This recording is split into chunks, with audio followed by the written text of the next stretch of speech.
Tecnológico. Buenas tardes, muchas gracias por su presencia aquí. Estamos en la tercera y última jornada que organiza el Centro de Bioética. El tema de hoy, me quitaron el tema, es la adecuación del esfuerzo terapéutico. Estamos preparados.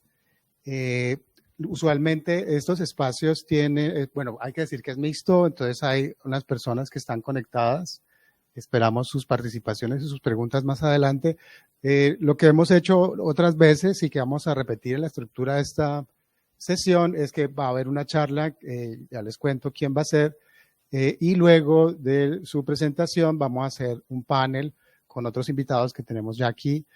Usualmente esa ha sido nuestra dinámica. Después del panel, pues obviamente las preguntas todas son bienvenidas. Paso entonces a presentar a nuestro primer conferencista, primer y único.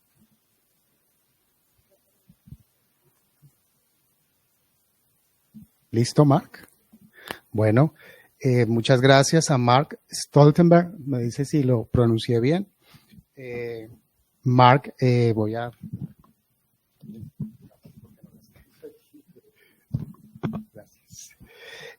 Mark obtuvo el título de médico y máster de bioética y política sanitaria de la Universidad de Loyola de Chicago. Completó su residencia en medicina de familia de la Universidad de Northwestern y una beca en cuidados paliativos en la Universidad de Harvard.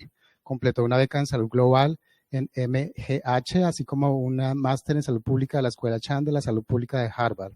En la actualidad, el doctor Stoltenberg es miembro del grupo docente de la División de Cuidados Paliativos y Geriatría del Massachusetts General Hospital. Le damos la palabra al doctor Mark. ¿Me escucha?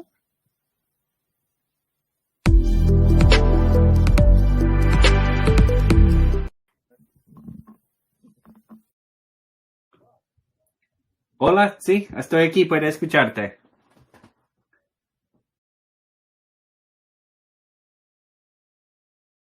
Comenzar.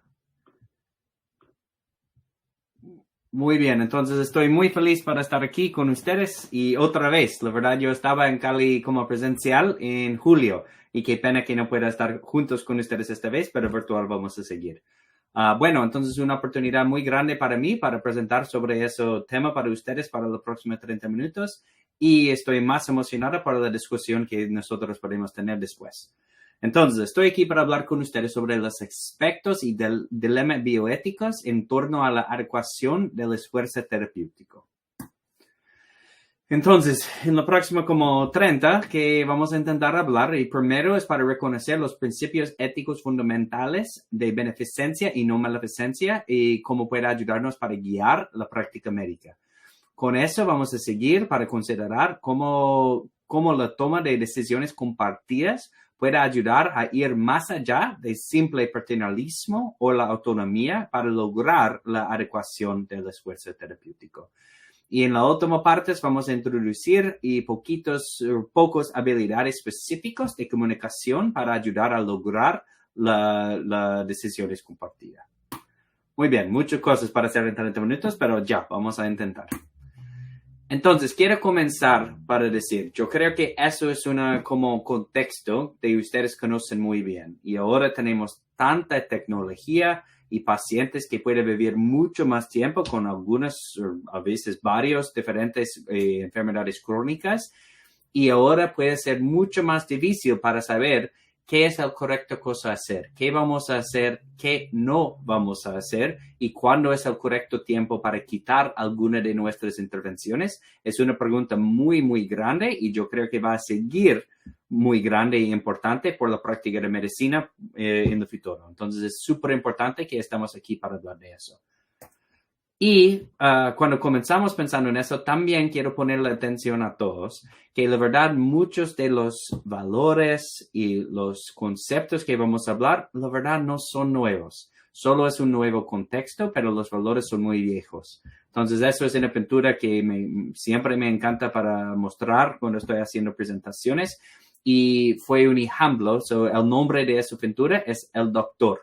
Fue un ejemplo, eso fue en los 1880s. En Inglaterra había una paciente niño, está muriendo, el doctor no podía curar, sabía que ese niño va a morir, pero está viniéndole casi todos los días para dar apoyo, para ayudar con los síntomas, para hablar con la familia, para preparar, para asegurar que el paciente, el niño, tenía dignidad hasta su último momento. Y eso, compasión, tenía tan fuerte como influencia a la padre, y el padre preguntó para hacer esa pintura. Entonces, el contexto puede ser diferente, pero los valores que están al centro de medicina no creo que son nuevas cosas. Muy bien, entonces, ¿cómo vamos a hacer eso? Primero vamos a revisar los principios éticos, como digamos, y después vamos a hablar un poquito más específico sobre cómo podemos hacer decisiones compartidas, y a la última parte vamos a introducir algunas herramientas específicas de comunicación que puedan ayudarnos para luchar y ganar las decisiones compartidas y la aclaración de la fuerza terapéutica. Entonces, cuando comenzamos en la ética, yo creo que hay muchas como personas de ética con nosotros ahorita, pero eso es un punto que me gusta mucho. Siempre hablamos de los 4 principios, y yo voy a seguir hablando de esos 4 principios hoy, pero también quiero decir que no es el único o la solo manera para hacer ética. Entonces, eso es más como principalismo, que comenzamos con los principios y vamos a intentar aplicar a cualquier caso para pensar. Funciona bien, pero también hay muchas otras maneras para pensar en ética, y yo creo que es mejor cuando todos puedan intentar usar más que uno. Y uno que me gusta la más tiene una conexión de cuidados paliativos y la teología un poquito, pero es causística. Los jesuitas les gusta la causística mucho. Eso es la idea, que no comenzamos con los principios, comenzamos con el caso, comenzamos con los detalles del paciente y de la familia. Me gusta eso porque es para decir, tenemos que comenzar escuchando al paciente. No estamos aquí para decir, somos los éticos, sabemos los principios. Estamos aquí, solo dime, ¿qué está pasando? ¿Qué es tu perspectiva? ¿De qué tú estás sufriendo? Entonces, me encanta para pensar, podemos siempre hacer de los dos lados. Pensamos en los principios, pero comenzamos con la experiencia y los datos del paciente y la familia. Pero bueno, eso es importante, y vamos a seguir con los 4 principios. Entonces, yo creo que ustedes conocen muy bien. No vamos a hablar tanto porque solo tenemos 30 minutos, pero sí esos son, y la verdad puede ayudarnos mucho cuando estamos pensando de haciendo decisiones compartidas. Entonces, los 4, y otra vez ustedes conocen bien, es la autonomía, la beneficencia, la no maleficencia y la justicia. Y vamos a hablar mucho más sobre la beneficencia y no maleficencia hoy día. La beneficencia, como siempre necesitamos intentar hacer ayuda por la paciente y la familia, y también nunca podemos tener una intención para hacer maleficencia, para hacer daño a la paciente. Entonces, siempre necesitamos pensar del equilibrio, que estamos tratando de hacer lo más beneficio que podemos sin haciendo daño a la paciente. Eso va a ser muy importante cuando estamos siguiendo hablando de eso. Entonces, cuando estamos pensando de eso, hay un problema muy previsible cuando pensamos de 4 principios. Es qué pasa cuando más que 2 está en conflicto. Si hay beneficencia o no beneficencia, hay autonomía y justicia, ¿y cuál gana? ¿Cómo podemos elegir cuál es la más importante? Puedo decirte muy claro, en Estados Unidos casi siempre la autonomía gana. Y la verdad no creo que es la mejor manera para hacer. Es por eso me encanta como practicando, conversando con mis colegas en Latinoamérica, porque hay otras maneras para pensar cómo manejamos esos conflictos. Pero bueno, la parte es importante entender es que los desafíos en ética es cuando esos valores están en conflicto. Entonces, vamos a comenzar con un caso para hacer nuestros objetivos específicos de hoy y una conexión de esos principios. Entonces, podemos pensar de una paciente, no es real, pero señor Vicencia. Puede ser un hombre de 88 años y con una larga historia de demencia. Y estaba como quedando con su familia, pero está poco a poco, mes a mes, está empeorando. Entonces ingresó al hospital como hace 4 semanas por empujamiento de la úlcera de cúbito en su espalda, sacro, y también pérdida de peso. Y ahora se ha estabilizado y está listo para ser dado de alta. Pero tuve fiebre durante la noche y usted está tratando de decidir si debe iniciar el tratamiento con antibióticos, sí o no. Y la hija del paciente está en camino para discutir con usted el plan de atención. Entonces, podemos pensar de muchas otras cosas, pero aquí la pregunta es que entonces, ¿vamos a usar antibióticos? ¿Sí o no? ¿Cómo hagamos la decisión? ¿Y qué es los partes éticos que tenemos que pensar? Entonces, yo creo que uno de los 2 o 3 puntos más importantes que vamos a hablar esta noche es que tenemos que recordar que en cuidados paliativos y en medicina, todas las intervenciones que podemos hacer o que vamos a hacer siempre tiene 2 cosas. Tiene beneficencia, pero también tiene daño. No hay ni cosa que hagamos que no tiene poquito de daño y nunca hagamos si no hay una intención para ayudar. Entonces, la razón que no es como cómodo o no es familiar para nosotros, porque la verdad, casi todas las intervenciones para personas jóvenes, para pacientes que no tienen muchas enfermedades graves, los beneficios son tan grandes y el daño hay, pero es tan poco que la verdad no pensamos de eso. Pero no sé, algunos de ustedes tienen niños, yo tengo 3, y cuando es tiempo para hacer las vacunas, tú no puedes decirme que eso no viene con daño. Mis niños van a decirte, viene con tanto daño, ellos gritan cada vez. Pero obviamente el beneficio es mucho más grande que el daño por como 10 o 15 segundos, que no pensamos en el daño, hagamos, y es importante hacer. Pero todas las cosas tienen daño. ¿Y qué pasa cuando el contexto clínicamente está cambiando y pacientes están más enfermos? Sabemos que los beneficios posibles bajan y sigue bajando hasta los últimos minutos de vida. Casi nada puede ayudar porque la paciente está muriendo y casi todo lo que podemos hacer va a hacer mucho más daño que ayuda. Entonces, es una manera para pensar de las cosas que podemos hacer. A mí, yo soy muy visual, entonces tengo algunas imágenes como así para ayudarnos. Una manera para pensar, cuando estamos muy temprano en el diagnóstico, un pronóstico muy largo, una enfermedad que es muy fácil para mejorar, la verdad no tenemos que pensar del daño mucho, porque es tan chiquitito y los beneficios son grandes, entonces obviamente vamos a hacer. Y cuando una paciente tiene minutos para vivir, obviamente no vamos a hacer muchas intervenciones, cirugías, otras cosas, porque es muy claro, no va a ayudar, la paciente está muriendo y solo va a hacer daño. Cuando las decisiones son difíciles es que cuando estamos en el medio, cuando como parece la posibilidad para hacer beneficencia es 50%, pero los riesgos son casi igual, eso es el tiempo de decisiones difíciles.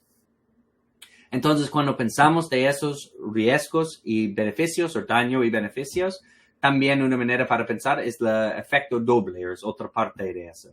Eso es la idea que podemos hacer una intervención y si sabemos que va a hacer daño, es aceptable para hacer solo cuando en nuestro análisis pensamos que el beneficio es más grande que el daño. Pero todavía puede ser como ética para hacerlo, sabiendo que el daño va a pasar, pero solo si hay otra intención de bueno que es más grande que el efecto negativo. Entonces, es otro ejemplo del mismo como equilibrio. También podemos pensar de eso cuando pensamos para retener o retirar intervenciones. Entonces, en un momento podemos decir, no vamos a hacer esa intervención porque los riesgos y los daños van a ser mucho más que los posibles beneficios. Por eso no vamos a hacer. Pero también puede funcionar para retirar cosas. Y bueno, intubamos a ese paciente con EPOC como hace 2 semanas, pero ahora es 2 semanas juntos con la ventilación y no está mejorando. Sabemos que no puede volver la calidad de vida que tenía antes. Entonces ahora nuestra recomendación juntos con la familia es que vamos a retirar porque antes los beneficios y daño fue así, pero después 2 semanas están así. Entonces es tiempo para cambiar. Entonces, otros ejemplos comunes que podemos pensar es como nutrición artificial, rehidratación, quimioterapia, intubación y también resucitación cardíaca. Todo puede ser un momento que los beneficios son más, pero eventualmente puede cambiar y es el tiempo para no va a ofrecer o retirar. Entonces, una cosa que quiero ser muy, muy claro, la verdad es porque no pensamos mucho de los daños, solo pensamos de la 2 o 5% posibilidad que va a hacer ayuda. Hicimos mucho daño y hicimos mucho sufrimiento que no es necesario a nuestros pacientes. No estoy diciendo que no es necesario para hacer muchas cosas invasivos y con mucho dolor a veces, absolutamente, que tenemos UCIs que puedan ayudar pacientes para volver una vida bien, es súper importante.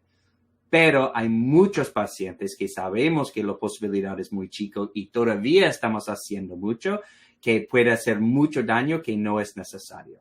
Y muchos médicos pueden experimentar eso con el agotamiento. Como siente que tenía 10 pacientes, pero siento solo 2 o 3, yo estoy ayudando bien. Y los otros, yo siento algo adentro, como inconscientemente, que no fue muy bien. Entonces, por eso es muy importante para hablar del tema que estamos hablando hoy.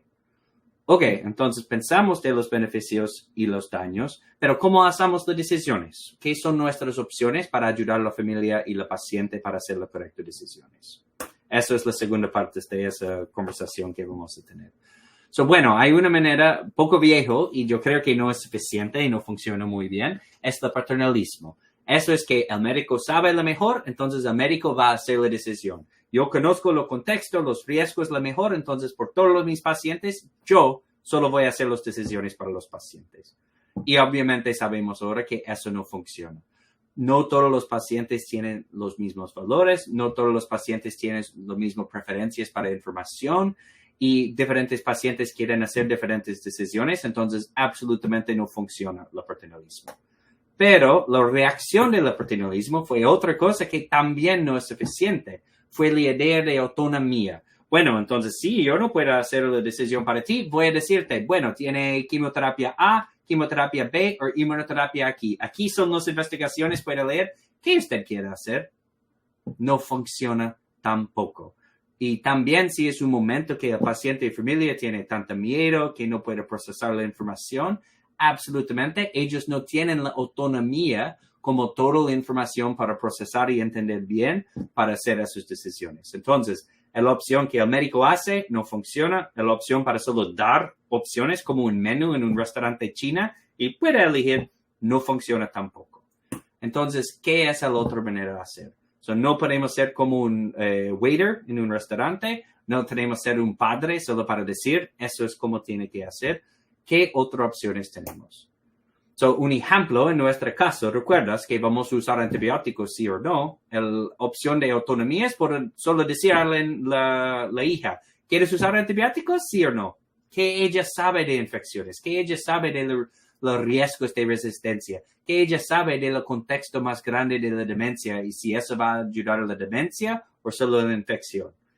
O lo opuesto, y bueno, a mí como médico estoy seguro que eso no es una calidad de vida bien o aceptable, entonces no vamos a hacer el antibiótico porque para mí no puede ser una vida bien para tu padre. Parece que no funciona tampoco.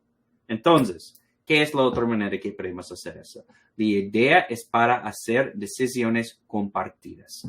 ¿Por qué? Porque la idea es para hacer recomendaciones sobre un plan que involucrar el contexto médicamente, pero también integrar los valores específicamente del paciente y juntos con eso podemos hacer una recomendación o un plan de cuidado. Bueno, pero ¿cómo vamos a hacer? Vamos a hablar un poquito más. Entonces, para hacer decisiones bien, como en la UCI, en pacientes que son muy enfermos, hay 2 dominios y 2 contextos súper importantes. Un lado, sí, es el contexto médico, la etapa de la enfermedad, las opciones para tratamiento, la edad del paciente. Y yo creo que eso va a ser parte del panel. Tenemos que pensar de la edad, pero absolutamente no es el único parte del contexto y tampoco podemos hacer decisiones solo con la edad. Depende de todo el contexto. Hay personas con 88 años, son súper saludables y hay otros de 50 con muchos problemas. Y al mismo tiempo, todavía eso no es suficiente. Tenemos también pensar del contexto y los valores del paciente. Hay algunos pacientes de 88 años que no van a querer muchas más intervenciones fuertes porque sienten que su calidad de vida no es aceptable. Hay otros que están viviendo muy bien y absolutamente están listos para hacer cualquier intervención si puede ganar poquito más tiempo con sus nietos. Depende de los valores del paciente. Bueno, entonces, tenemos el contexto de la medicina, de la enfermedad, y el contexto del paciente, qué son sus metas y valores, y qué es aceptable para ellos, y su perspectiva de la calidad de vida y el estilo que ellos quieren hacer decisiones. Eso es todo al lado del paciente. Entonces, como en pasos, ¿cómo podemos hacer? Paso 1, siempre pensamos, bueno, por una paciente con demencia que tiene una úlcera, ¿y qué son como las opciones? ¿Qué puede hacer algunas maneras para seguir con su cuidado que puede ser aceptable de cualquier persona? Pensamos de un rango. Una manera que me gusta hacer es pensamos como en una línea desde la más agresiva hasta la menos agresiva y más atención cómoda. ¿Y qué puede ser un plan que funciona si es una paciente que dice que cantidad no importa para mí, calidad es lo más importante? Ok, ¿qué puede ser un plan así? Otro paciente para decir, no importa que estoy en cama, en hospital por meses, si puedo mirar a mi esposa un día más, estoy listo para hacer cualquier cosa. Ok, entonces ese paciente va a hacer ese lado. Entonces comenzamos para pensar qué son todos los caminos que pueden ser posibles por esa enfermedad del contexto. Y la segunda parte es, ok, ahora necesitamos saber qué son los valores y los metas de esa paciente y esa familia. ¿Cómo podemos hacer eso? Primero tenemos que pensar, hay muchos valores que pacientes pueden tener. Uno es para luchar contra la enfermedad, puede ser para mantener positivo, pasar más tiempo con la familia, hacer todo lo que pueda, o puede ser como morir en paz al final o tener dignidad en sus últimas horas. Hay muchos diferentes metas. Entonces, ¿cómo podemos saber qué son los metas? Usamos preguntas para escuchar. ¿Cómo ha sido la vida en casa recientemente? ¿Cómo fue tu padre con demencia en las últimas semanas? ¿Tiene más días buenos que malos en el último mes? Y también podemos decir que sí, él no puede comunicar con nosotros, pero si él fue como estaba hace 5 años, ¿qué usted cree que él va a decir sobre su condición actual? ¿Qué tú crees que él va a decir sobre su situación? Con eso, lo contexto que nosotros pensamos juntos con los metas, por fin podemos hacer una recomendación por el plan del cuidado del paciente. Entonces, la lenguaje, la palabra siempre va a ser así. Comienza con por qué usted o ustedes dijeran eso, yo recomiendo que vamos a hacer eso. Entonces, nunca es que yo pienso o si es mi padre. No. Es porque ustedes dijeron sobre esos metas y eso es importante para ti. Yo recomiendo o yo pienso que el mejor plan de cuidado para ayudar para ganar esos metas es para hacer eso y no vamos a hacer eso y eso. ¿Qué parece? Eso es más o menos cómo puede hacer una recomendación. Bueno, entonces una pregunta que puede decir, pero eso solo es paternalismo modificando porque estamos diciendo mi recomendación es para hacer eso. Absolutamente que no. Parece, porque las palabras en el fin parecen muy similar, pero la diferencia es que no es en los objetivos y los valores del médico, es los objetivos y valores del paciente. Entonces, una manera para asegurar que yo no estoy haciendo paternalismo, pero es decisiones compartidas. Cuando yo comienzo con una conversación en la UCI, yo pienso, bueno, ¿qué son 2 o 3 caminos que pueden ser aceptables por ese paciente? Y yo comencé con preguntas para elegir cuál de esos caminos es lo correcto por esa paciente. Eso es la manera que yo sé que no es mi opinión, es la opinión de ellos que puede ayudarnos para saber qué es el mejor plan. Bueno, entonces, ¿qué estamos hablando? Tenemos como 10 minutos más, creo. Es que los médicos pueden lograr la adecuación del esfuerzo terapéutico cuando podemos hacer decisiones compartidas. Y la manera que podemos hacer eso es para comenzar pensando en el contexto clínico, usa preguntas y nuestros herramientas de escuchar para entender los valores de ese paciente y por fin podemos hacer recomendaciones. Y cuando estamos pensando en las recomendaciones, tenemos que recordar muy bien un equilibrio de los riesgos y los beneficios de las opciones de tratamiento. Bueno, eso parece que bonito, pero ¿qué exactamente hace eso? ¿Y cómo puede manejar la conversación con un paciente con mucha ansiedad o disnea o con la familia? La verdad, obviamente, comunicación en cuidados paliativos es un tema que puede hacer años de entrenamiento, pero hoy día voy a intentar dar solo 2 o 3 de los más importantes herramientas simples que puede intentar aplicar. Entonces, yo espero que eso es claro ahora. Pero la incorrecta manera es solo para decir tanta información y termina. ¿Y qué usted quiere hacer? ¿Prefiere que vamos a intubar? ¿O lo peor? Va a decir, ¿quieres que vamos a hacer todo? yo espero que eso es muy, muy claro. Eso es como una énfasis solo en la autonomía y no funciona bien. Entonces, ¿qué es el correcto manera de hacer? Eso es la mapa correcto. Eso es partes de nuestro diplomado que hagamos como avanzado en Chile, pero voy a explicar. So, la idea es siempre comenzamos con preguntas para escuchar. Cuando es tiempo para decir pronóstico, vamos a saber que va a ser emociones y después de eso podemos preguntar sobre los metas y valores y por fin, después de ese proceso, podemos hacer recomendaciones como decisiones compartidas.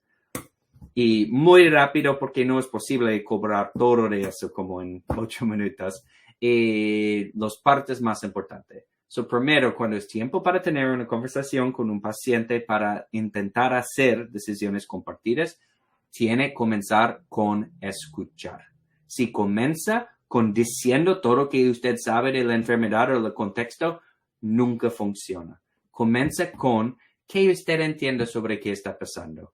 ¿Qué tus otros doctores han dicho a usted sobre qué está pasando con tu padre o qué está pasando con tu cáncer? Y hagamos eso porque lo correcto cosa decir a los pacientes depende de la paciente. Entonces, siempre comenzamos con las preguntas. ¿Y qué ejemplos puede ser? Puede ser qué sabe o qué entiende sobre su enfermedad. Y después eso puede ser cuando piensa en el futuro, ¿cuáles son sus preocupaciones? ¿Qué es lo más importante para ti? Es una manera para comenzar a entender qué ellos están pensando ahora. Y después de eso, y tú puedes sentir poco más que usted sabe que la familia y la paciente está pensando qué son sus valores. Cuando es tiempo para hablar de pronóstico, hay una ciencia por eso, pero la parte es que quiero ser muy claro, es importante cuando digamos la información, puedo usar y declaraciones como palabras de esperanza y preocupación. ¿Por qué? Porque es una manera para alinear con la paciente, involucrar o integrar la incertidumbre que siempre hay, pero al mismo tiempo para decir la información que ellos necesitan. Entonces, un ejemplo puede decir, estoy con ustedes y también mi esperanza es que tu padre puede seguir luchando y puede salir de la sala de urgencias. Y al mismo tiempo tengo mucha preocupación que él está muy enfermo ahora. Hay una gran posibilidad que va a morir en los próximos días. Es una manera para decir, no estoy seguro qué va a pasar, pero para decir claramente qué tan grave es la situación donde estamos. Y después de eso también yo creo que es súper importante notar que cuando digamos esa información va a ser emoción. No es un problema, no es que usted hizo algo mal cuando hay emociones en las personas que está hablando, es una indicación que ellos escuchan bien. Y si usted va a seguir hablando en el momento que hay emociones, puede ser enojar, puede ser tristeza, y ellos no van a escuchar nada que usted va a decir después. Entonces, hay muchas maneras para ayudar con la emoción, pero por hoy la más importante es cuando después, diciendo una declaración de esperanza y preocupación, silencio. Darle espacio a la paciente y la familia para procesar la información y si puede esperar 15 segundos, 20 segundos, cuando ellos están listos para seguir con la conversación, sus conversaciones sobre los metas y valores y para hacer decisiones compartidas va a ser mucho mejor porque tú diste suficiente tiempo que ellos pueden procesar la emoción. Muy bien, entonces como hablamos, usted quiere intentar hacer decisiones juntos, comience con escuchando. Cuando es tiempo para decir información, usa una declaración de esperanza y preocupación. Pausa, nota y dar espacio por las emociones y después sigue hablando de los metas y valores y eventualmente puede hacer una recomendación para el plan. Entonces, cuando es tiempo para hablar del plan, estamos en como los últimos diapositivos, también es súper importante, habla sobre qué vamos a hacer. No va a hablar de las cosas que no va a hacer. No es necesario para decir, bueno, entonces no vamos a hacer esos laboratorios, no vamos a hacer ese antibiótico, no vamos a intubar. Por un humano, una persona que no es en medicina, esas cosas no importa. Habla de las cosas que va a hacer. Bueno, ¿por qué estamos en ese contexto y en los metas y valores que usted dijo? Eso es que vamos a hacer. Vamos a asegurar que tu papá no va a sufrir. Vamos a asegurar que él está cómodo. Cualquier medicina que necesita para manejar sus síntomas, vamos a dar. porque queramos asegurar, no sé cuánto tiempo él va a tener, pero con los días que él tiene, quiero que la calidad va a ser la mejor posible y él puede ser cómodo y cuando es su tiempo para morir, puede morir en dignidad. So, hablamos de qué vamos a hacer. No necesitamos hablar de todas las cosas que no vamos a hacer. Entonces, por fin, disculpen, yo sé que eso fue muy rápido. Son 4 pasos para lograr la adecuación del esfuerzo terapéutico. Primero, recuerda, todas nuestras intervenciones tienen beneficios y cargas y no solo piensa en los beneficios. Y segunda, recuerda que el plan no es paternalismo, solo decir, pero también no es autonomía, solo para decir, ¿quiere que vamos a intubar a tu papá? ¿Sí o no? Es decisiones compartidas para hablar sobre los valores y metas y para terminar con recomendaciones que están centradas a los valores y metas de la paciente y la familia. Y cuando es tiempo para hacer esa conversación, recuerda que comienza con escuchando. Cuando es tiempo de decir información prognóstica, usa declaraciones de esperanza y preocupación. Va a ser emociones, no necesitamos tener miedo, dar espacio y silencio para procesar. Y cuando está terminado, ponga tu atención sobre qué vamos a hacer, no solo las cosas que no vamos a hacer. Entonces, algunas notas finales. Y la verdad, eso funciona lo mejor cuando las conversaciones son muy, muy temprano y frecuente. Y cuando como especialista, como meses antes la paciente está muy enferma o la cuidado como primario habla meses o años, funciona mucho mejor. Y muchas veces eso no pasa. Yo sé, en Estados Unidos también.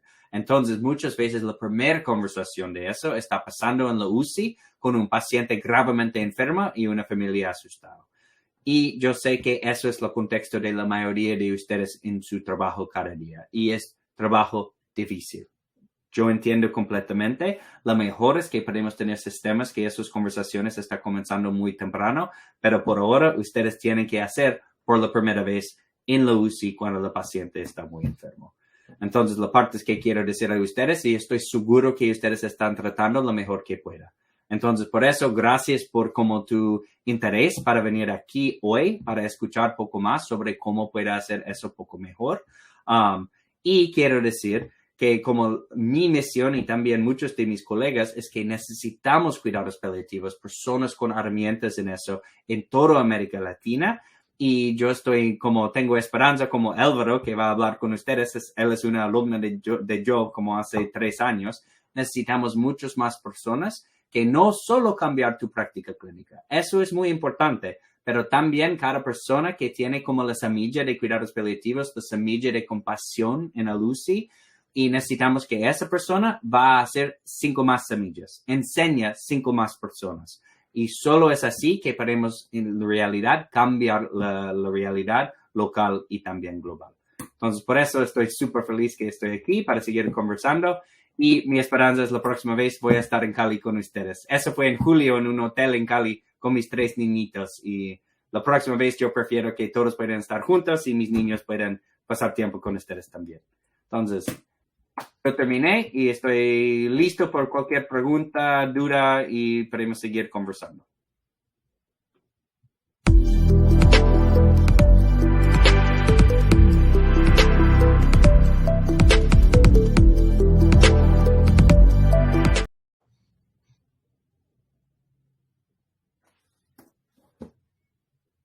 Introducción a la panel que sigue.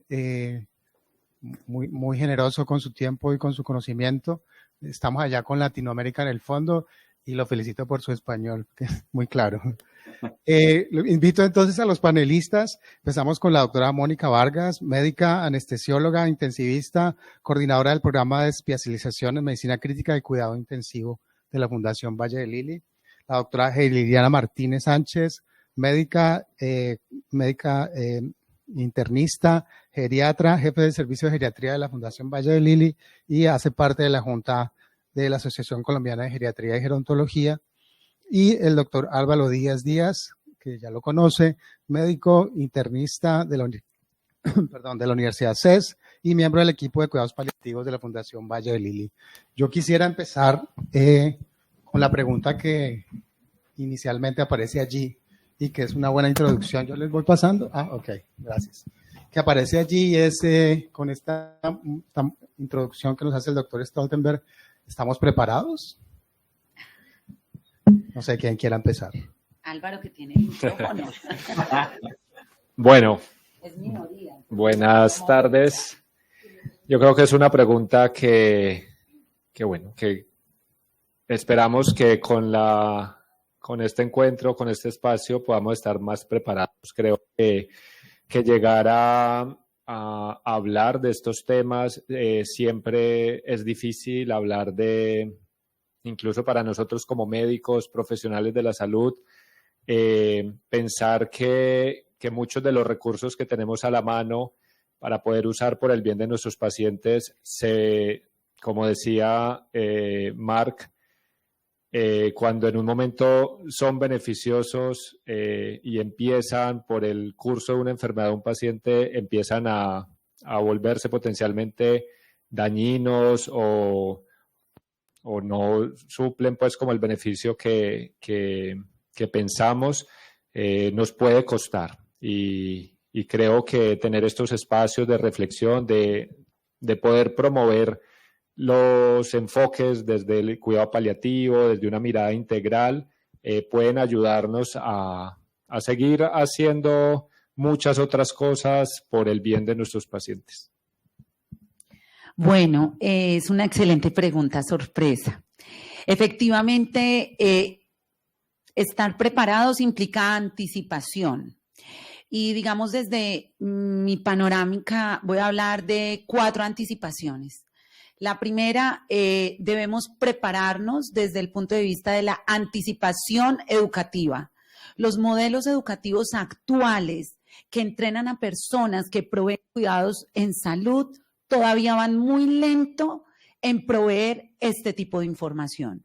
Creo que debemos nosotros popularizar para que desde el pregrado hasta los diferentes niveles del posgrado, tanto médicos como personal no médico, pueda anticiparse a esto, y mucho más desde mi población, que yo atiendo personas mayores, es poder entrenar en todos los grupos de atención, pues desde una educación asertiva acerca de lo que es la reorientación o la adecuación del esfuerzo terapéutico.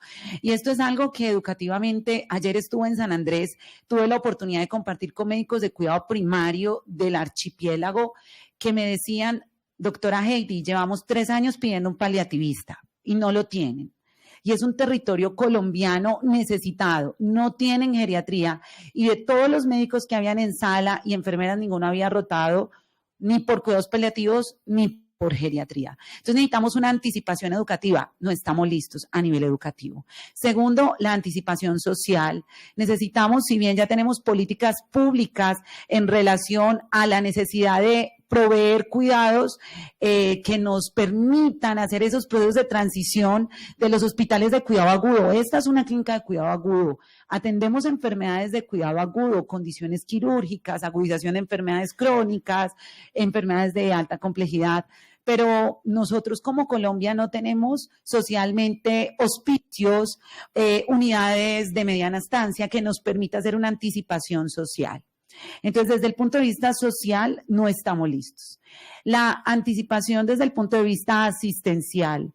Estamos en una clínica donde hay toda clase de especialistas y es un privilegio estar acá, pero asistencialmente hay territorios de Colombia, como les contaba, como un San Andrés, como un Guainía, un Guaviare, que no tienen este tipo de alcance. Y eso hablábamos con Álvaro, que Álvaro me decía qué privilegio ir a esos territorios, porque es nuestra responsabilidad, como decía Mark, que vemos que él pone, mi misión es llevar nuestra responsabilidad desde estos espacios, es abrir a que haya una anticipación asistencial en territorios donde no hay esa preparación. Y pues creo que lo más importante es la anticipación cultural. Este es un tema que Mark decía, y yo quiero aprovechar para citar sus palabras: deberíamos decirlo anticipadamente antes de que el paciente esté en la UCI contigo o con el fellow a medianoche, tomando una decisión si lo intubo o no lo intubo, cómo delimito un marco terapéutico de avance. Si logramos una anticipación cultural, es decir, que la gente pueda entender que este país puede ejercer el ejercicio a la autonomía, a la autodeterminación, a las voluntades anticipadas, que el médico de atención primaria de consulta externa en el paciente bien pueda hacer planeación anticipada del cuidado, les vamos a ahorrar muchos dolores de cabeza a los que están enfrentando cuidado clínico. Conclusión, no estamos preparados, pero ya al menos empezamos. Muchas gracias, Heidi. Bueno, pues adicional a lo que ya han dicho Álvaro y Heidi, yo estoy de acuerdo en que no estamos preparados todavía, pero ya empezamos y eso es importante. Ya se empezó a hacer conciencia, ya se empezó a hablar el tema, por lo menos en la comunidad médica, porque tenemos que reevaluar paradigmas de nuestro ejercicio clínico que hacen que existan ciertas barreras para poder llegar a una adecuación del esfuerzo terapéutico de la mejor forma.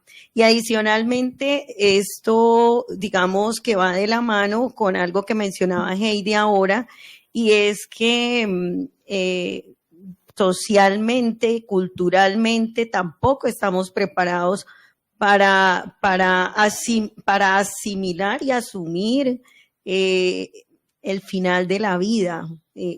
Nos cuesta trabajo hablar de la muerte, hablar de la muerte natural que puede tener o que vamos a tener absolutamente todos, porque pues yo siempre digo algo cuando me pongo a conversar con mis compañeros, mis estudiantes, y yo les digo, el día que nacemos no tenemos absolutamente nada seguro de si vamos a ser ricos o pobres. Hay probabilidades, dependiendo de dónde nazca uno, pero pues alguien puede nacer de una manera y terminar en otra. No sabemos si nos vamos a casar, si vamos a tener hijos, no sabemos nada, pero sí tenemos la certeza de que esa vida que acaba de empezar se va a acabar. Esa es la única certeza que tenemos. Sin embargo, es algo que no afrontamos, no hablamos, evitamos el hablar de la muerte. Es como si es un tabú, es un temor siempre a enfrentarnos a esa realidad porque sabemos que es dolorosa, pero creo que en ese sentido hay un gran camino por recorrer, empezando por nosotros los profesionales de la salud, porque además desde el punto de vista formativo, siempre tenemos en la mente qué más podemos hacer para recuperar el estado de salud de una persona, qué más podemos hacer, y siempre estamos tan enfocados en hacer y en hacer y en hacer, que como lo decía el doctor Mark en su conferencia, a veces se pierde esa consideración de si ya con esto que estoy haciendo o que estoy proponiendo hacer, estoy perdiendo ese equilibrio entre el real beneficio y de pronto ya el daño que no queremos causar, pero que como que no lo vemos y nos enfocamos solamente en ese beneficio. Entonces sí creo que apenas estamos empezando, pero lo importante es que ya dimos ese primer paso. Muchas gracias, Mónica. Aprovecho para decir que nuevamente es un evento mixto, hay 243 personas conectadas. Ya recibí sus preguntas, en la medida que yo pueda hacerlo voy a ir dándole trámite. Quisiera hacerle una pregunta al doctor Stoltenberg, no sé si todavía lo tenemos allí. Él habló sobre que en general los médicos sobrevalorábamos los beneficios y habló de la dificultad o reto más bien de lidiar con las emociones del paciente y de la familia. Lo mencionaba Mónica ahora, ¿qué pasa con las emociones del médico? Buena pregunta. ¿Y puede escucharme? ¿Está funcionando? Sí, perfecto. Excelente. Y bueno, voy a hablar de eso, y también quiero contestar poquito que los tres otros están hablando. Y Álvaro, hola, qué bien para verte. Una cosa que quiero decir. La verdad, yo escucho que ellos están diciendo que ustedes no están listos, pero están tratando de preparar. La verdad, tampoco estamos listos acá. Quiero ser muy claro de eso. No creo que hay ni un país en el mundo que está listo por eso exactamente.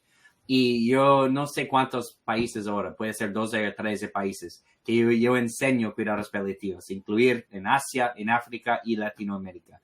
Y casi siempre, mi primer día en un país, ellos quieren decirme, pero doctor, aquí en Ruanda o aquí en Vietnam, tiene que saber algo. En este país, la gente no le gusta hablar de la muerte. Y cada país es igual. Y yo creo que es algo humano. Nadie quiere hablar de eso.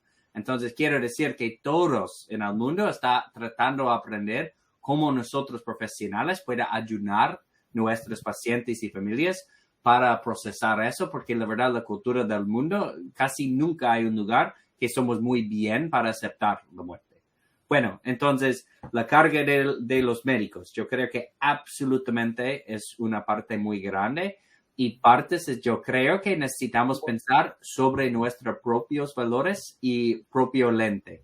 Y qué yo pienso de la mortalidad, qué yo pienso de qué puede ser para morir con dignidad.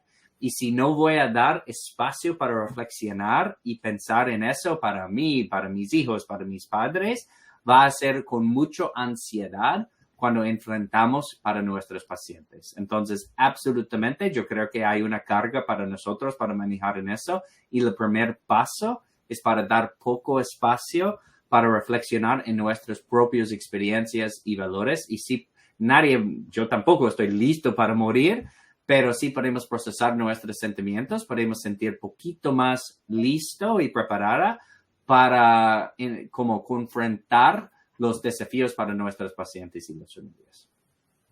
Muchas gracias. Nuevamente les recuerdo que este evento hace parte de la programación de las jornadas académicas que tenemos en el Centro de Bioética liderado por Fabián Lazo, que es parte del equipo de psiquiatría, quien lidera nuestro grupo. Con la intervención de Mark, yo quisiera un poco enfatizarme en este proceso de decisiones compartidas, el darle lugar a la opinión del paciente cuando eso es posible, el darle lugar a la opinión de la familia cuando eso es posible. ¿Cómo ven esta situación?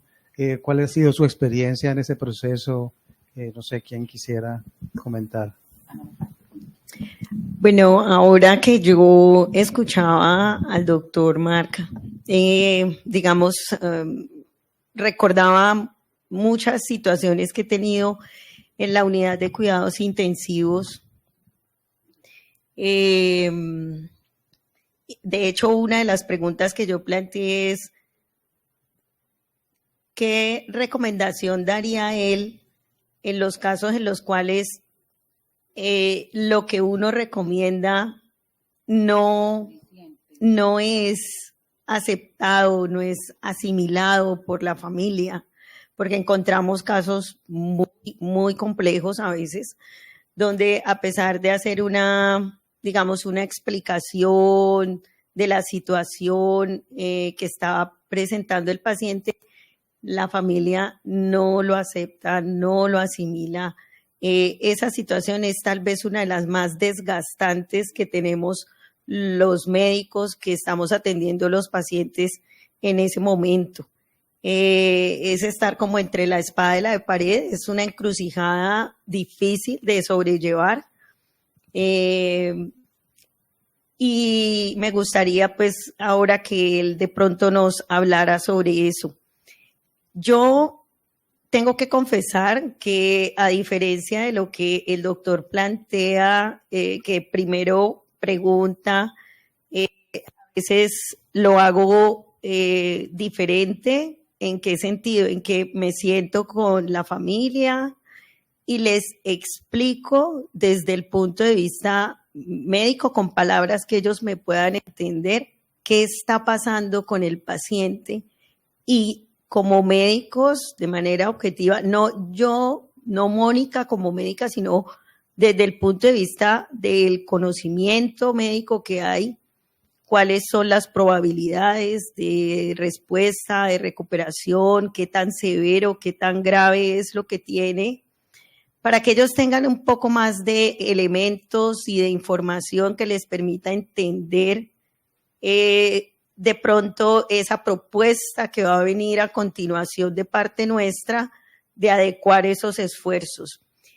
Y también hay algo que yo hago diferente y es que yo sí les puntualizo a ellos qué no vamos a hacer y por qué lo hago. Porque he tenido la experiencia que cuando no lo he hecho, cuando no ha sido claro eso, a veces ya estando en la unidad de cuidados intensivos, en el momento en que el paciente requiere ese tipo de soporte y no se hace, la familia angustiada lo pide, lo exige incluso a veces. Me explico. Si yo tengo un paciente que potencialmente puede desarrollar una falla respiratoria, pero su patología y su condición no lo hacen candidato a que se intube y se conecte al ventilador, si no le menciono eso a la familia en nuestra conversación y una noche que está uno de mis residentes o mis fellows o los médicos de la UCI de turno y el paciente se deteriora, el familiar empieza a decir, doctor, ¿y no lo va a intubar? ¿Y por qué no lo va a intubar? Entonces, para evitar eso, digamos que trato de ser muy clara, pero obviamente no dejo descubierto el hecho de decirle que sí vamos a estar pendientes de aliviar su dolor, de aliviar su sufrimiento, de hacerles ese acompañamiento emocional, y para eso me apoyo en los colegas de cuidados paliativos muchas veces y lo que nosotros también podemos hacer al interior de la unidad. Entonces, digamos que eso es como lo que podría yo compartir. Ahí le lanzaron la pregunta al doctor Stoltenberg. No sé si tiene algún comentario acerca de lo que decía la doctora Vargas. Sí, yo creo que son muy importantes puntos y absolutamente casos así pueden ser muy, muy difíciles. Estoy contigo y nosotros en nuestra UCI acá es costumbre y hay como la manera que intentamos ayudar, pero no estoy diciendo que funciona todas las veces. Entonces, primero, cuando tiene una paciente o familia con una situación muy grave y como usted está diciendo que parece que la posibilidad que va a recuperar es muy poco, yo creo que siempre, como en la deseo y preocupación, siempre el primer paso es para alinear con los deseos y con que la familia quiera. Entonces, la primera cosa para decir no es, no, pero tu padre es tan enfermo, la posibilidad para morir es 90 algo. Es para comenzar, yo escucho y la verdad yo quiero lo mejor para su papá también. Absolutamente, si hay cualquier cosa que yo pienso que pueda ayudar a él, yo voy a hacer, porque yo quiero el mismo que usted tiene. Y yo creo que la segunda parte es para decir, pero para intubar, para hacer cualquier cosa, podemos decir, ¿por qué, cómo tan frágil él está ahora? Tengo mucho miedo que voy a hacer mucho más daño a él con eso que ayuda y no quiero hacer daño a tu papá porque yo quiero lo más mejor para él. Por eso no podemos ofrecer hacer esa cosa. Y un ejemplo que yo creo que a veces puede ayudarnos para pensar en eso es cómo los cirujanos hacen. Por ejemplo, hay una ortopedia y un paciente viene y dice, no quiero mi pierna, por favor, saca mi pierna. El ortopedia no va a decir, bueno, tengo que hacer porque la paciente me pregunta hacer. No, el cirujano es muy fuerte. No hay una indicación, solo va a hacer daño, no va a ayudar, no voy a hacer. Y también cirujanos como de cirugía general, si hay un paciente con cáncer, va a morir en las próximas semanas de como una perforación intestinal. Si cirujanos piensan que va a morir en el quirófano, va a decir, lo siento, no puedo ofrecer cirugía. Yo creo que podemos pensar igual en todas las intervenciones. Y si no es claro, hay una posibilidad de ofrecer y la familia quiera y hablamos de eso, bueno, a veces tenemos que hacer esas cosas. Pero cuando es muy claro que los riesgos son mucho más, nunca pacientes y familias pueden obligar a nosotros para hacer daño a nuestros pacientes si nuestra opinión clínicamente es que la intervención va a hacer más daño que ayuda. Pero la manera que explicamos y cómo manejamos juntos con la familia y los otros doctores, no estoy diciendo que es claro, pero yo creo que los valores y los principios son claros. Pero cómo podemos integrar, necesitamos tantos herramientas de comunicación, trabajamos juntos y a veces no es suficiente y necesitamos trabajar con el comité de ética para cómo resolver. Gracias. Es que hay una pregunta aquí en el chat para de pronto cerrar este tema. Preguntan aquí las personas que están conectadas si hay alguna herramienta estandarizada para la ayuda en la toma de decisiones compartidas. Pues yo creo que respondiendo eso y complementando con lo que estaban mencionando,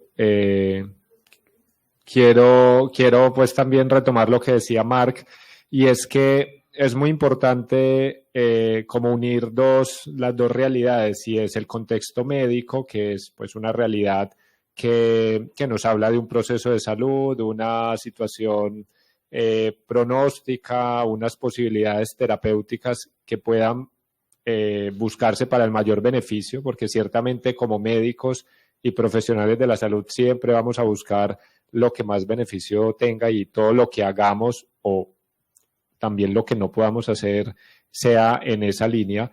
También unirlo con el contexto y la realidad de ese paciente y de esa familia y de ese contexto que estamos ayudando. Entonces es como unir las dos realidades, y yo creo que muchas veces la toma de decisiones que se hace compleja y se hace difícil es cuando se recarga de un lado a otro. Como se mencionaba, no es solo como un criterio médico sin escuchar, sin tener en cuenta la realidad, los valores, lo que es más importante. Creo que es importante la comunicación que nos lleve a escuchar y a sintonizar con la realidad más profunda de los pacientes, y también a los pacientes y a sus familias, que puedan también reconocer y que esas decisiones o esas expectativas o eso que ellos se imaginan que puede pasar o que ellos quieren, o como que lo ven como en un camino de tratamiento específico, ellos entiendan que también cuál es la intención que como médicos buscamos. O sea, que a pesar de que no se den las decisiones que ellos esperan, sí puedan comprender que médicamente lo que estamos buscando es su mayor bienestar. Entonces creo que sí hay que profundizar mucho en una sintonía de comunicación, pues que ojalá sea anticipada, hablar de estos temas, de decisiones, no es pues como en un momento crítico de última hora. Yo creo que aquí se integra mucho lo que mencionábamos, que culturalmente nos da mucho miedo hablar de estas tomas de decisiones, de pronóstico, nos da miedo hablar de la posibilidad de que las cosas no salgan bien. Entonces es como poder unirnos tanto los profesionales médicos con el paciente y la familia, para que busquemos y estemos en sintonía de qué es lo mejor para esta persona, para este paciente. Gracias. Yo quisiera, acerca de la pregunta del instrumento estandarizado, sí tenemos un instrumento que es muy útil, y es los NECPAL. NECPAL es un instrumento que nos permite acercar, si bien no dice que el paciente se va a morir inmediatamente o inminentemente, o sea, no es un calculador de sobrevida, es un instrumento que está estandarizado y validado en español, que nos permite llevar a la práctica tanto del médico de cuidado crítico como un médico de atención primaria, la identificación de pacientes con necesidades paliativas. Y ese instrumento tiene unas áreas que permite resolver algunas inquietudes o preguntas puntuales. La primera es la pregunta sorpresa. ¿A usted le sorprendería si su familiar fuera a fallecer en los próximos 12 meses? Y digamos que esa es una manera de conectar un tema tabú, que es el tema de muerte, con el familiar, con el cuidador. Y si la respuesta de la familia es no, inmediatamente se aplican la segunda parte del test, que está compuesto en dos áreas. Una es la clasificación médica de condiciones médicas, oncológicas, no oncológicas, crónicas, que están empezando a mostrar que se están acercando hacia una sobrevida cada vez menor, y que nos están hablando de que es un paciente con unas condiciones muy avanzadas cuya reserva es mucho menor. Y ese es uno de los aspectos incluso que es muy importante desde el punto de vista de la geriatría que tocaba Mark. Y es que uno puede tener pacientes de 55 años con una edad biológica supremamente avanzada, que la persona, más allá de una expectativa de vida de edad cronológica, su reserva física está tan disminuida y uno puede estar frente a una persona de 88 años, 90 años, que tiene un nivel de vigor completamente reservado. Entonces lo que hacen esta herramienta NECPAL ayuda a aterrizar a cualquier personal de salud, a la familia, integra de alguna u otra manera al preguntar y al comunicar con ese familiar esos aspectos clínicos y esos aspectos de la percepción misma de la familia acerca de que ese paciente probablemente ya no se va a beneficiar tanto de una UCI, de un estudio diagnóstico que va a producir un sufrimiento o que va a generar un mayor riesgo de futilidad, que es hacer daño sin pretender hacerlo. Y también le permite ver al clínico un paciente que probablemente ya hay que delimitar unos esfuerzos, unos estudios diagnósticos y unos tratamientos. Entonces, sí existe esa posibilidad y la misma herramienta cita clasificaciones clínicas universales que, por ejemplo, para demencia, para pacientes muy mayores, para pacientes con enfermedades cardiovasculares, ya le ayuda a la gente a entenderlo y a masticarlo, perdóname que use esta frase, para poder tomar esas decisiones en común acuerdo. Okay, muchas gracias. Antes de darle la palabra, si alguien aquí tiene preguntas, es muy importante aquí ponerlo sobre la mesa. Creo que ha estado claro la tensión de los valores, como diría Fabián, que aquí entre la autonomía, la beneficencia, estamos en este escenario de esta tensión de valores y algunas veces aparecen en ese escenario diferencias dentro de los grupos médicos tratantes. Entonces, digamos que el grupo de la UCI tiene algún concepto, el médico tratante tiene otro. Entonces, ¿cómo aparece allí esta nueva situación en ese escenario de decisiones complejas, difíciles, en medio de tensión de valores? No siempre se logra un acuerdo y esto es importante y debe ser muy enriquecedor para la práctica médica. Pero digamos que, por ejemplo, la base de todos los que ejercemos la medicina en este tipo de pacientes debe ser el principio de no maleficencia. Y yo creo que claramente todos desde el equipo debemos transmitirle a la familia y al paciente, no queremos causarle daño. Lo segundo que yo creo que claramente nos debe unir y sentarnos a pesar de las diferentes ópticas de cada uno. Por ejemplo, para mi grupo etario es el principio de justicia y lo vimos mucho en el COVID, incluso los españoles hicieron muchas publicaciones al respecto de los principios éticos y la distribución de camas de UCI para el paciente con enfermedad aguda por COVID. Y hablaban de la justicia distributiva y que no se podía distribuir el recurso de la cama de COVID usando únicamente, por ejemplo, la edad cronológica. Entonces, poderlo sentar, hablarlo. Yo creo que las juntas médicas han sido una ayuda acá impresionante porque no siempre nos hemos puesto de acuerdo, pero nos permite escuchar el porqué y nos permite producir de alguna manera un plan para casos difíciles que particularmente en mi experiencia, Mónica, y no sé si a ti te pase, es mucho más difícil atender familiares de equipo de salud que otro tipo de personas y especialmente si son médicos especialistas y más si ya llegamos a la UCI. Y hacer una junta nos permite sentarnos, escucharnos, hablar cada uno desde su punto de vista, plantear objetivos, pero plantear también posibles escenarios de desenlaces, entendiendo los principios éticos de no maleficencia, de beneficencia y también de que pues ustedes asignan un recurso. Sí, yo creo que allí es fundamental la comunicación. Yo creo que esa es la piedra angular de todo.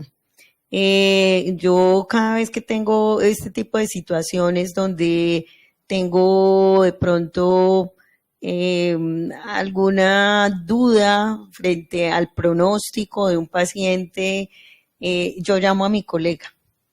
Y cuando vamos a hablar con la familia para plantear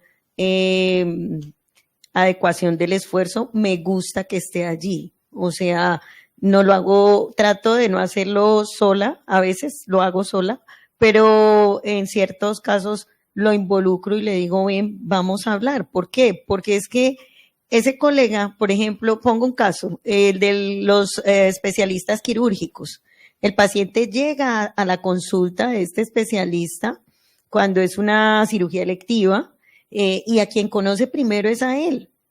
A nosotros en la UCI nos conoce como al final, y ellos crean una relación y un vínculo con ese especialista muy importante de confianza y de credibilidad, porque fue en quien depositaron su confianza inicial para la realización de un procedimiento. Entonces, no queda bien que el que llega de último sea el que viene a darle la peor noticia de la vida. Entonces, es importante que ellos, que la familia y pues los acudientes del paciente vean que esta es una decisión concertada del equipo de salud que está cuidando al paciente, que lo está atendiendo. Y yo pienso que siempre que hay una buena discusión con buenos argumentos, se llega a un acuerdo. Entonces nos ponemos de acuerdo y terminamos haciendo lo mejor para el paciente. Hay un comentario aquí, no sé si hay preguntas del público, hay un comentario aquí sobre la percepción que tenemos los médicos del final de la vida como un fracaso del modelo de atención. No sé. Sí, esto es uno de las barreras, de lo que hablábamos, como de las exigencias culturales, también pues de nuestra profesión, que como que entendemos que nuestra única misión es salvar vidas. Y en estos días, esta semana, le preguntaba a uno de mis estudiantes, ¿qué entiendes por salvar vida? Entonces, que es como algo que durante nuestra formación vamos aprendiendo como modelos y como una aproximación práctica de que la única manera que yo puedo como sentirme realizado como médico es cuando puedo cambiar una enfermedad, cuando puedo curar. Incluso muchos de mis estudiantes que están por el área de cuidado paliativo me manifiestan su frustración, su impotencia. Entonces, como que experimentan que cuando pareciera que no hay nada por hacer por cambiar la enfermedad hacia la curación, es como una pérdida para el médico. Como si la muerte fuera nuestra enemiga, como algo que nosotros estuviera en nuestras manos cambiar. Entonces, es partir por eso, que entender que la muerte hace parte de un proceso natural de cualquier ser humano y que en muchos contextos es independiente de nuestro quehacer. O sea, va a suceder a pesar de que tengamos nuestro conocimiento, nuestra ciencia, incluso todas las herramientas técnicas, incluso a pesar de eso van a morir muchos pacientes, y lo que queremos es que nosotros entendamos, y con esta formación en el personal médico, en la sociedad en general, es que la muerte no tiene solo una connotación negativa, no es como una pérdida, sino que sí va a suceder de todas maneras, cómo nosotros incluso podemos contribuir para que en medio de ese final de la vida haya como un sentido también de la medicina, que es acompañar, cuidar, traer menos sufrimiento, y eso trae también realización profesional. También uno de mis estudiantes decía, yo escuchar a un paciente me hizo sentir que estaba aportando, ¿no? Entonces era como que yo le ayudaba a entender que eso es muy valioso, porque hay muchos médicos que pueden encontrarse como la barrera de yo no puedo cambiar esta enfermedad, entonces no tengo nada por hacer. Hay mucho por hacer, incluso desde la perspectiva de cuidado paliativo tiene sentido de poder ayudar a esa persona, incluso en la preparación a la muerte, ayudar a esa familia en su duelo, traer menos sufrimiento, que haya menos dolor. Entonces, también lo que decían Mónica y Heidi es un trabajo por una transformación cultural en la que podemos aportar y en la que nosotros también como médicos podemos resignificar nuestra profesión, que así ha sido siempre, ¿no? Cuando nosotros empezamos a tener como esa frustración ante la muerte, en la época moderna que hemos pensado que por la ciencia podemos resolver todos los problemas de salud. Antiguamente el médico le era muy connatural acompañar la muerte, incluso como la imagen que nos mostraba Mark, no era una experiencia de frustración, también era una experiencia de de significado y de sentido de nuestra profesión médica. Sí, es el ejercicio, ya te doy la palabra, Mónica, es el ejercicio de pensar la vida contraria a la muerte o la muerte contraria a la vida, y realmente la muerte es contraria al nacimiento, ¿no? Es contraria al nacimiento. Entonces, te doy la palabra, le iba a dar la palabra a Marc, ya te doy la palabra, Marc. Yo creo que ese es uno de los más grandes paradigmas que tenemos que romper. Como médicos, darnos cuenta que nuestro rol no solamente involucra el curar, sino que un rol fundamental es ese acompañamiento, ese apoyo. Eso, yo podría decir que eso es tan satisfactorio como cuando uno logra que un paciente se cure, o sea, poder aliviar ese dolor y ese sufrimiento que está viviendo alguien que tiene a un ser querido que se va a morir, y poder estar allí y darle algo de tranquilidad y acompañarlo, me parece que es una de las labores más humanas, más bonitas que la medicina como experiencia personal nos puede ofrecer. Es la expresión de esa, como es, de ese valor de compasión que de alguna manera se ha perdido, y que yo pienso que es lo que la mayoría de la gente hoy nos reclama a los profesionales de la salud. Muchas gracias. Doctor Stoltenberg. Creo que no puedo decir mejor que ella dijo, es 100% de acuerdo.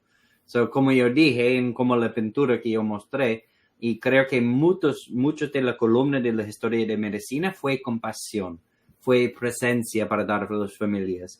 Y en los últimos como 80, 100 años, y por fin tenemos cosas que funcionan, podemos curar, podemos hacer cirugías seguros, tenemos antibióticos, tenemos quimioterapia.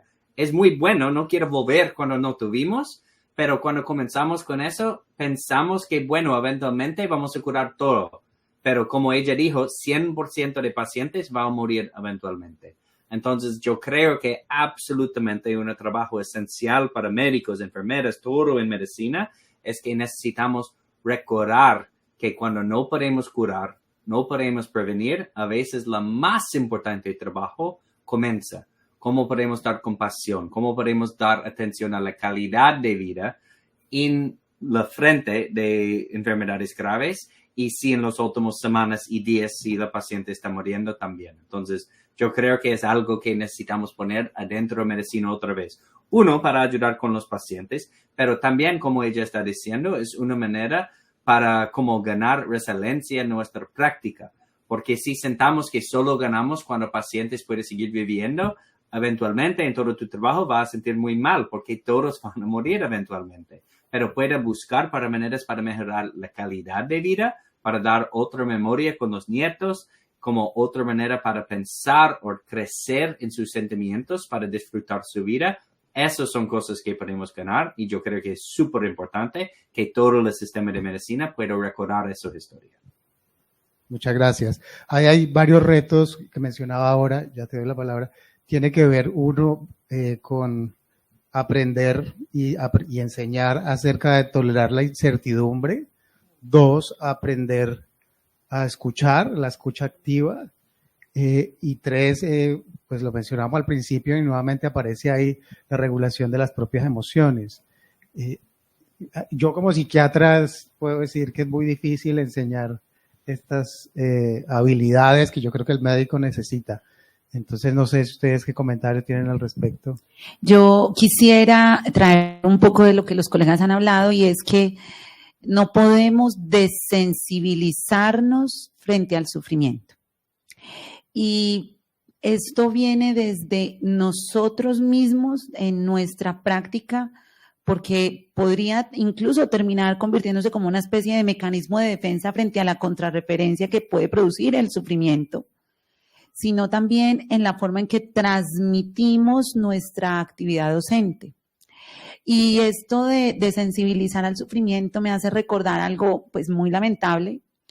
Mi papá trabajó en cárceles y él me contaba que a los más jovencitos, que los llevaban como sicarios, los entrenaban para ver las películas de muertos, para desensibilizarlos frente a la capacidad de matar. La naranja mecánica. Y los enfrentaban y los sentaban a ver Rambo, o sea, todo lo que tuviera bala y muertos, y eran 300, 400 muertos en la película, y los desensibilizaban.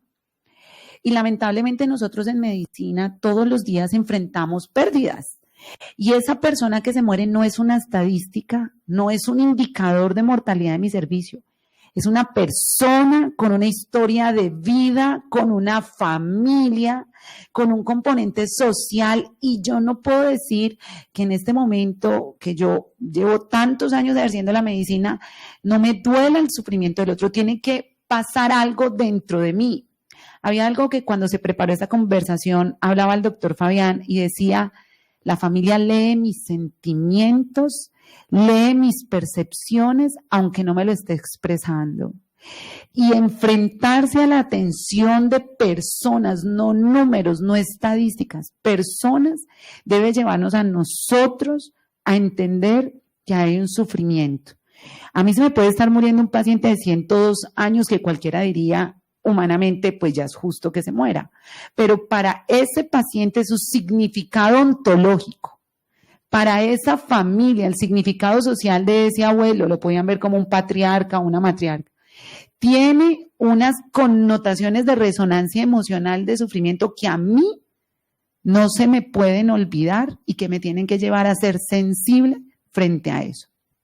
Personalmente, y cierro con esto, cuando tuvimos todo el componente COVID, que no entraba ni la capellanía, ni el voluntariado, ir muchos de mis pacientes, porque uno se apersona, aunque no debería, siendo algo paternalista, que no es tan malo ser paternalista, porque nos ayuda a tener algo de sensibilidad, y verlos morir en una soledad sin su entorno familiar, sin un capellán, sin un soporte emocional, me hacía a mí preguntas desde mi ser mismo, es cómo no dejar de ser sensible frente al sufrimiento de otros. Y estas personas tenían sufrimientos espirituales. Doctora, necesito hablar con el cura. Y no había un cura, no había un capellán. Entonces, esto es el mensaje que yo quiero cerrar en esta parte, y es: no perdamos la sensibilidad frente al sufrimiento.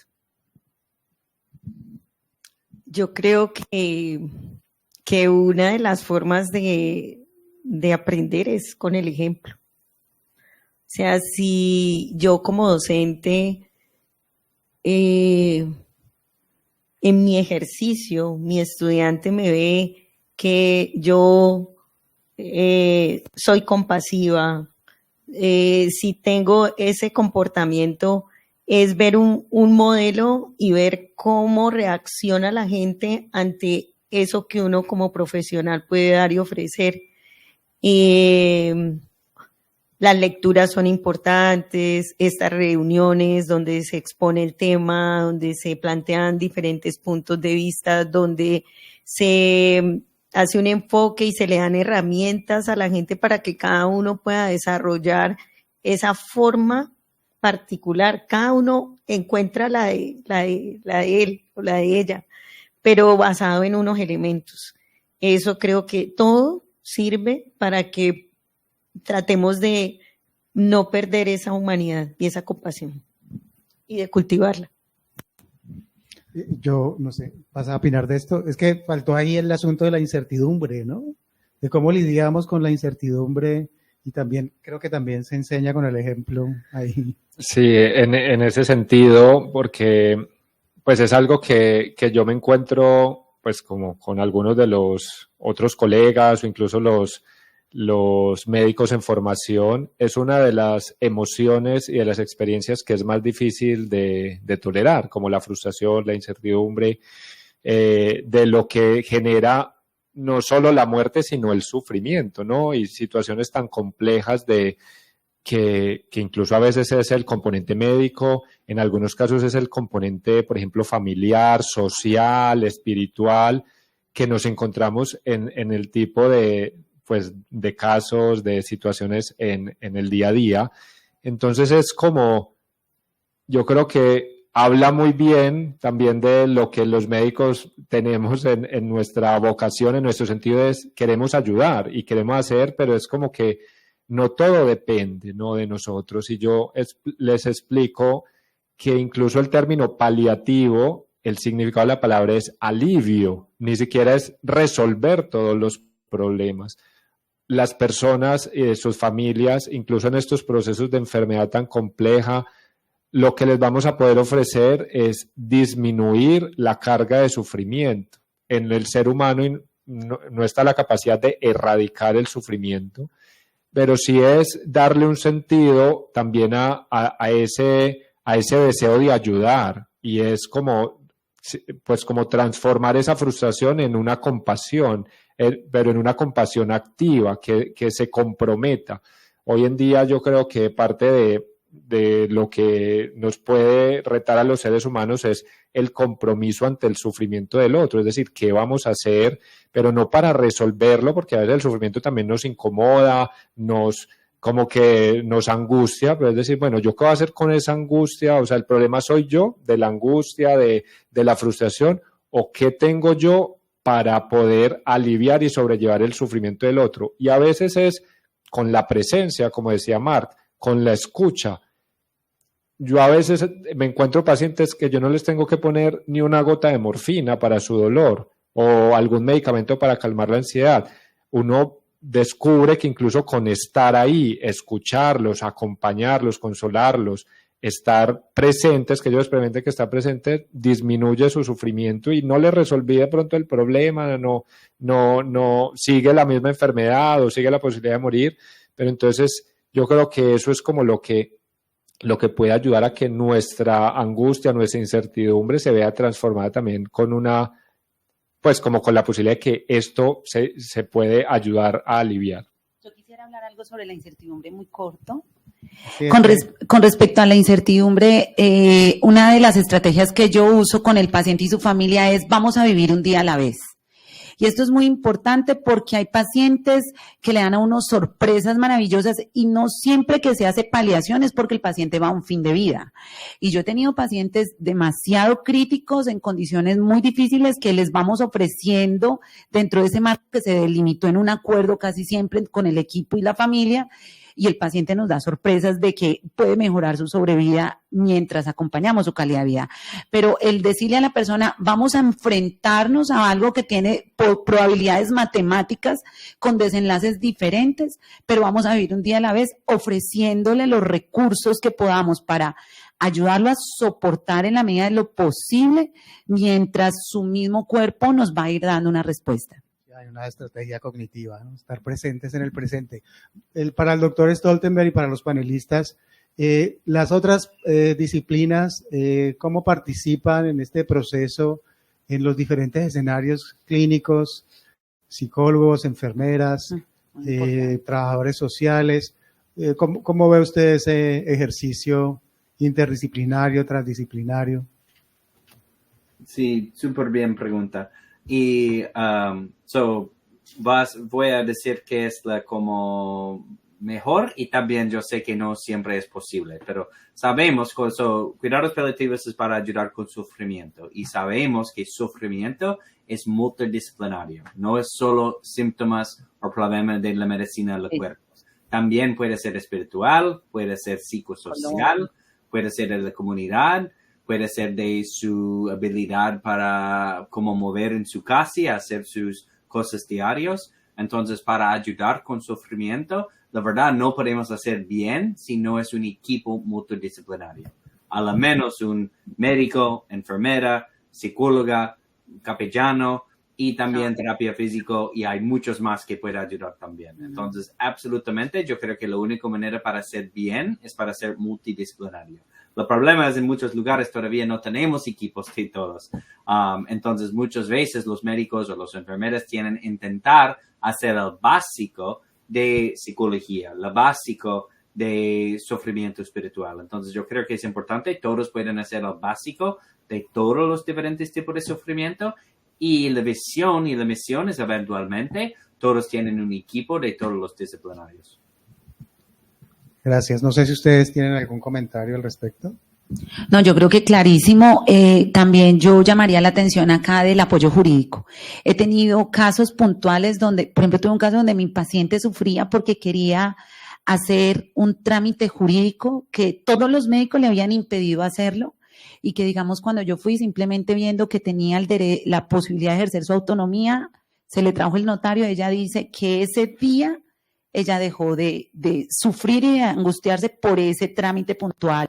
Y son cosas que nosotros de pronto nos toma 3 minutos escuchar cuál es esa necesidad de la persona, pero también, por ejemplo, en una unidad de cuidado intensivo hemos tenido casos que no es lo ideal y que a veces suceden de personas que tienen ganancias secundarias de tener una persona sufriendo, ganancias secundarias como cobros de seguros, cobros de pensiones o algún otro tipo de circunstancias que a veces no nos da la confianza de hablarlo en estos paneles y tenemos que hablarlo porque somos equipo de salud y cuando identificamos esos riesgos sociales que en geriatría se llama maltrato financiero, debemos apoyarnos del equipo de trabajo social y el equipo jurídico porque a veces son ese tipo de circunstancias lo que nos impide validar el derecho del paciente a ser aliviado de un sufrimiento. Entonces, quisiera dentro de ese equipo transdisciplinar no olvidar trabajo social, el equipo jurídico, que también es fundamental para nuestro equipo y para nuestro trabajo como colegas, de podernos trabajar juntos en un equipo que nos blinde jurídicamente, tanto por hacer las cosas bien como también frente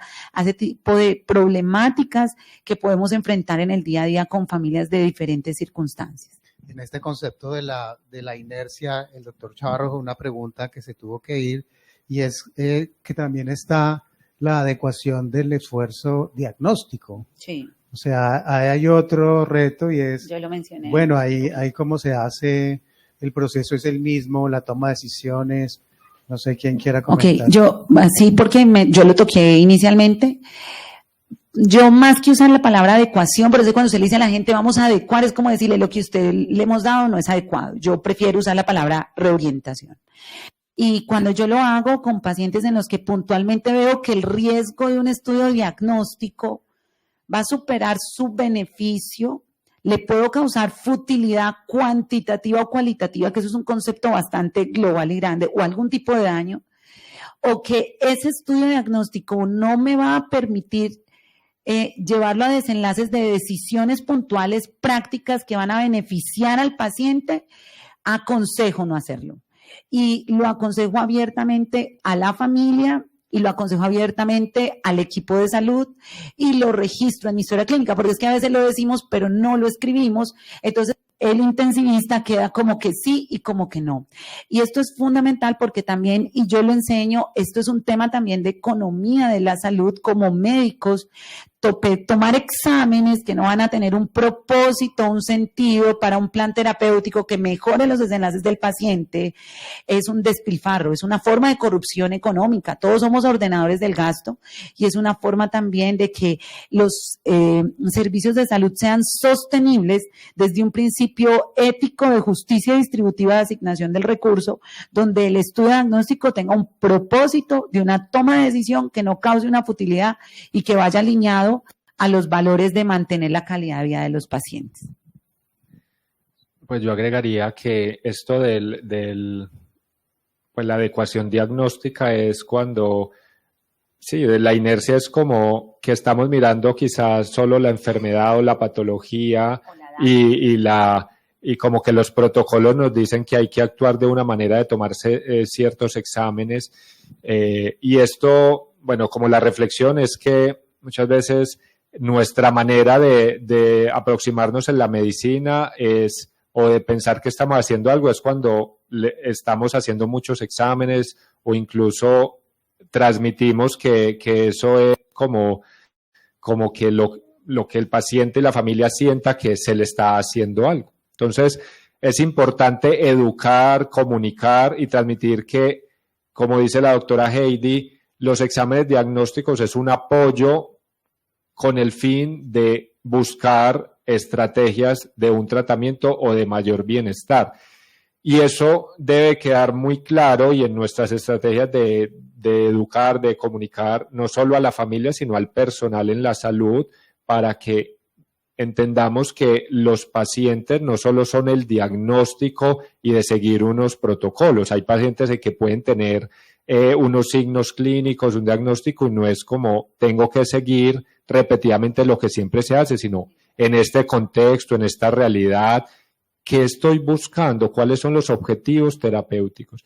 Y es importante, ya sea en la adecuación diagnóstica o terapéutica, transmitir que, por ejemplo, si se toma un camino de que no está indicado o no es apropiado en ese momento tomar esa conducta, que no se sienta que se está negando una posibilidad, un recurso, que es por falta de dinero, como que transmitir que eso no es lo central únicamente, sino que se está buscando el mayor beneficio. Incluso hay exámenes diagnósticos que pueden ser contraproducentes, que pueden ser más riesgosos. Esta semana con una paciente y su familia reflexionamos que se le iba a tomar una resonancia con sedación, con un riesgo que la anestesia la persona pudiera pues poner más grave de una patología respiratoria que en ese momento no le estaba generando un daño. Entonces, con un examen le podíamos hacer más daño y el examen no nos iba a cambiar la conducta. Entonces, fue un trabajo muy bonito de diálogo, de entender, y la paciente incluso decía, yo no quiero que me hagan estos exámenes, yo me siento tranquila.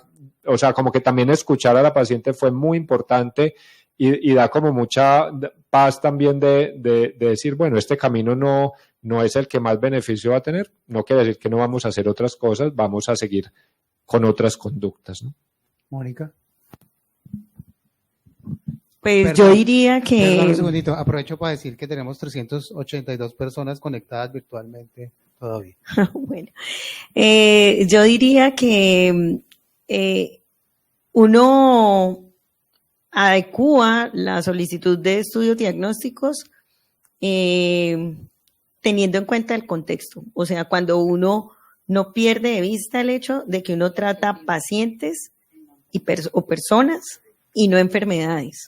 Porque es que cuando uno lee cómo se debe tratar X enfermedad, entonces le dice, tiene que tomar tal examen, luego si le da tal resultado, le tiene que hacer esto.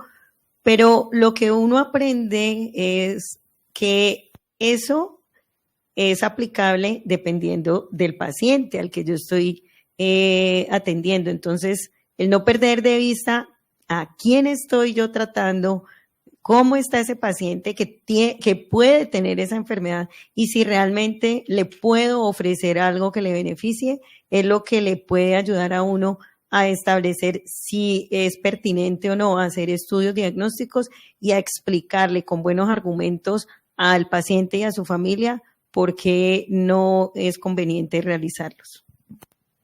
Doc, la inercia tiene dos puntos de vista. La inercia puede ser... minutos. Sí, voy a concretar. Gracias. La inercia puede ser médica, pero la inercia también puede ser de parte del paciente. Y quiero... De la familia. O de la familia. Nos pasa que hay pacientes que quieren calidad de vida, pero la familia no se lo dan porque tiene unos prejuicios frente a los tratamientos. O médicos o personal de salud que tienen prejuicios, por ejemplo, de sesgo de edad. No, es que por su edad no le puedo hacer este examen. Y es muy importante entender desde dónde viene la inercia para poderla intervenir, porque realmente la inercia se convierte en un obstáculo para que las personas reciban el tratamiento apropiado, acorde a los objetivos terapéuticos que me estoy planteando con ese paciente. Entonces hay que mirar de dónde viene la inercia, porque tú puedes prescribir muy buen tratamiento, pero si la familia no quiere que la persona lo reciba o se opone en el caso de que la persona tenga sus derechos, digamos, frente a un acudiente, pues va a ser muy difícil y muy complejo. O al contrario, de pronto la doctora Mónica hace una propuesta y empieza a ver es una inercia desde el equipo, por unos prejuicios incluso que pueden ser por edad, por género, por creencias socioculturales. Entonces, siempre la inercia, y la pregunta del doctor Chavarro es clave, hay que reconocer qué tipo de inercia es, de dónde proviene, porque la inercia médica no es apropiada y no se asocia con adecuación del esfuerzo terapéutico. Nunca es no hacer, es hacer lo apropiado para ese paciente. Yo me asombré porque vi que el homicidio por piedad existía en Colombia hasta finales de los 90. O sea, estamos pensando que es un concepto, un cambio cultural, pero llevamos apenas unas 2 décadas en este proceso. Habrá que ir despacio. las sentencias de la Corte Constitucional han sido un paso muy importante en todo este proceso. Tenemos unos minutos, doctor Stoltenberg, quisiera escuchar a modo de conclusión o comentario final su opinión acerca de este evento. De paso, agradecerle por su generosidad en la espera, en la presencia, en el conocimiento. Muy bien, y muchísimas gracias, y fue un honor para mí y también para ser con los panelistas. Muchísimas gracias por tus perspectivas, y yo aprendí mucho escuchando de ustedes. Y yo creo que la única cosa que voy a decir es, como ustedes dijeron y yo estar juntos con ustedes, que nadie está listo. Y eso es un trabajo que todos tienen que seguir haciendo. Es un cambio cultural de todo el país, todo el mundo, y también de la cultura de medicina. Y quiero decir, como en mi experiencia, como enseñando en muchas partes de Latinoamérica, y yo creo que la Fundación Valle de Lili es uno de los diamantes en Latinoamérica, que ustedes están pensando muy profundo y tiene especialistas como Álvaro y Dr. Chávaro. Y entonces siempre para mí es un placer como trabajar con ustedes y aprender con ustedes. Y por favor, sigue luchando y sigue tratando para cambiar la cultura. Y yo tengo esperanza que pueda seguir teniendo la oportunidad trabajando y como luchando juntos con ustedes. Gracias. Muchas gracias. Para nuestros panelistas, a modo de conclusión, comentario final. Muchas gracias. Yo valoro mucho este espacio porque nos permite hablar de lo que a veces no nos gusta hablar, y no tenemos que tener miedo de reflexionar sobre algo que es una realidad, y yo creo que como médicos, como profesionales de la salud y como sociedad nos ayuda a entender que de lo que se trata es de seguir fortaleciendo nuestra humanidad, nuestra compasión, de entender que la muerte que el sufrimiento, si bien no tienen una solución humana, como a veces pensamos que la tiene que tener, sí puede ser una ocasión de compasión, de servicio, de alivio, y que cuando un médico pueda decir, no tengo dentro de mis recursos, de mi ciencia, algo que pueda hacer para cambiar la enfermedad, no significa que no podamos seguir ayudando y aliviando y trayendo bienestar a esa persona. Bueno, yo quiero concluir invitándolos a todos a algo que he pedido, digamos, de manera intencional alcanzar, y es que necesitamos desarrollar la virtud de la humildad médica, porque necesitamos equipos, colaboradores. Yo necesito ir a Mónica, yo necesito ir a Álvaro, porque cada uno de ellos me va a aportar desde su mirada lo que podemos hacer mejor para el paciente, para la institución, pero también es una forma de solidaridad médica. Escucharlos a ellos es sentir que ellos me están aportando algo, pero también hay una humildad médica que no ejercemos. Y por eso digo que es intencional, porque el orgullo es como el mal aliento. Todo el mundo sabe que uno lo está sufriendo, menos uno. Y escucharlos a ellos me hace a mí reflexionar sobre necesito ver otras opiniones. Y también la opinión de la familia, porque es que Mark empezaba con algo que es muy importante. ¿Y por qué los médicos no escuchamos? Muchas veces no es por falta de tiempo, es porque creemos que el otro no estudió lo que yo he estudiado. Y realmente la humildad médica nos debe llevar también a escuchar a la familia y al paciente. Entonces, digamos que y es una virtud que no podemos perder y que además debemos luchar intencionalmente por preservar. Ese es el mensaje que yo me llevo y que los necesito como equipo, y que quiero también de alguna u otra manera poder aportar desde lo que uno sabe a este tipo de desenlaces y encuentros que van a terminar en un desenlace académico y en una mejoría. Creo que es parte del objetivo del comité en la asistencia. Sí, tuvimos el evento sobre humildad cultural y humildad, pues, no sé si estuviste. Bueno, yo quiero agradecer pues que me hayan permitido compartir este espacio. Es un espacio de enriquecimiento, de conocimiento, de aprendizaje, y que se abra este espacio para motivar a más y más personas cada vez a desarrollar habilidades que nos permitan ejercer nuestra profesión de una manera mejor, más humana, más compasiva, más cercana a las personas, a los pacientes, y pues como dice Heidi, más humilde, reconociendo, como también lo mencionó Álvaro, que no siempre el éxito nuestro radicará en curar la enfermedad, sino que hay más cosas que podemos hacer que nos vuelven mejores profesionales y más integrales. Hay muchos mensajes en el chat agradeciendo. Muchas gracias para los que están conectados por su asistencia y su perseverancia. Y bueno, muchas gracias a ustedes por venir y contarnos lo que piensan y lo que han vivido acerca de este tema. Muchas gracias.